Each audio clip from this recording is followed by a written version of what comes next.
David Moyes, less than a year at the club. For the record, Van Gaal, 2 years. Mourinho, 2 years. Solskjaer, 3 years. Ralph Rangnick, 5 months. We'll get to all of these. But on David Moyes, and I've read the book, and I look at it on this particular section, you say, unfortunately for David, he seemed to be moving in the wrong direction from the beginning by disrupting the continuity and stability, which were such important pillars of success in the Sir Alex era.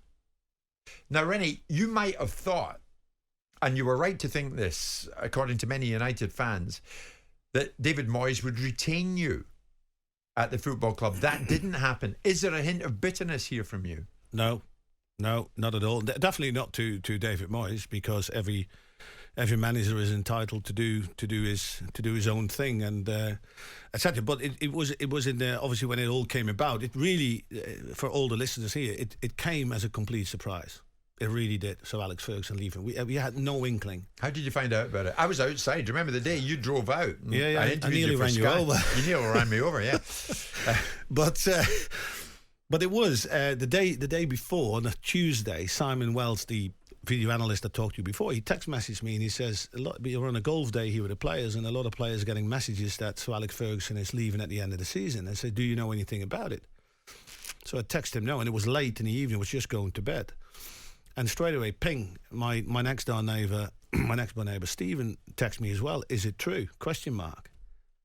So, and then there's more coming in. Ping, ping, ping. So I went down, turned the laptop on, have a look at it, and it was sort of splattered all over the news.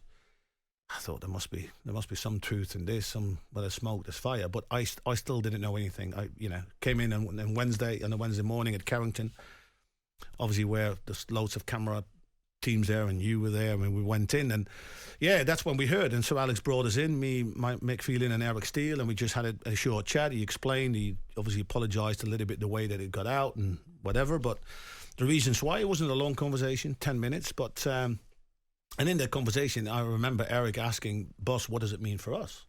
He said, not really anything, because we've had a good chat, David Gill and I, with David, and we know how important the staff is and how we've been operating. So now David is keen to bring Jimmy Lumsden in, and that was it.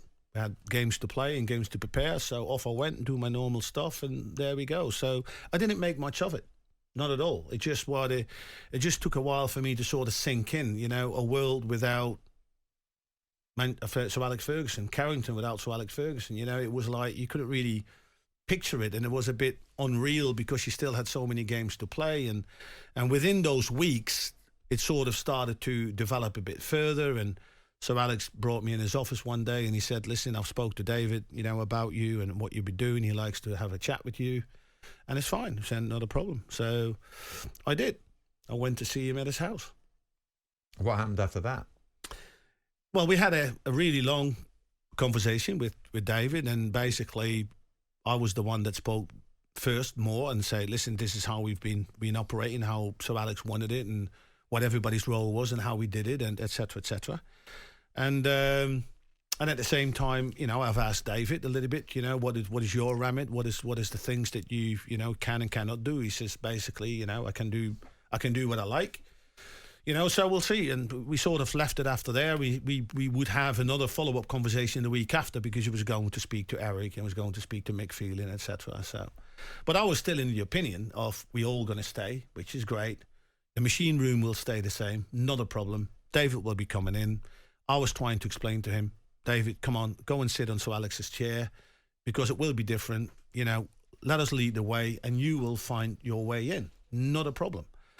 But it turned out to be that the week after I had a follow-up conversation when I learned that David was not going to retain Mick Phelan. He was not going to retain Erik Steele. Obviously, the manager was gone, and I started to paint a picture here. And I thought, hold on a minute, I'm the only one that's going to be left here.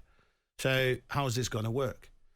And, and clearly I didn't really get the answer I was sort of looking for, mainly also because David is 1 year older than me.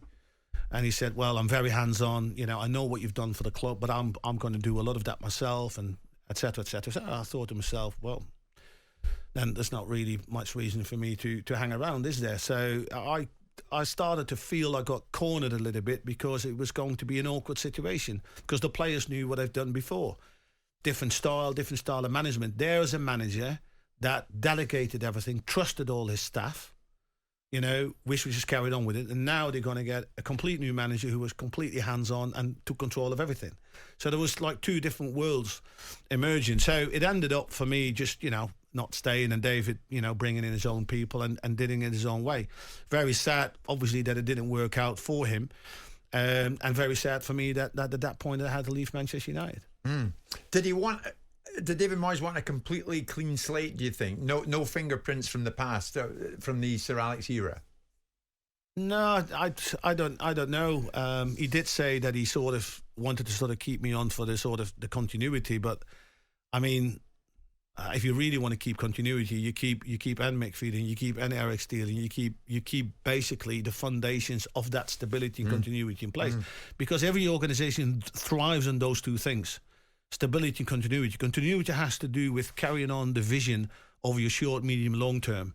Obviously he had a different vision than Sir Alex Ferguson, but that's important. And secondly, the stability is the people that put it in place. So if you start to all those things away, things start to become shaky. This is a slightly awkward one, but I'll ask you it. Sir Alex pinpointed Moyes as his successor, and then it came about that Moyes got the job. Do you think Sir Alex could have done more on your behalf? No. To persuade Moyes to keep you? No, I think he did everything what needed to be done, and he was aware that I had these conversations, and I had these conversations later with Sir Alex, saying, listen, because he rang me at one point and said, listen, I don't think the conversations with David are going that well, and I just sort of explained him what I just told the listeners. He says, well, you told us basically everything's going to be the same, but it's not. So, I think David wants to do it with his people and in his way.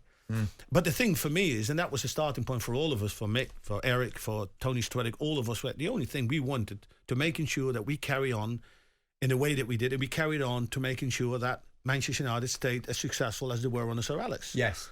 Yeah. That was no doubt about that. So when you ask me first, is there any bitterness in that respect? No, not at all. And there's definitely no bitterness or hard feeling to David Moyes. Absolutely not. I've got huge respect for him, and especially what you've done, and a huge credit to what he's done with West Ham last season.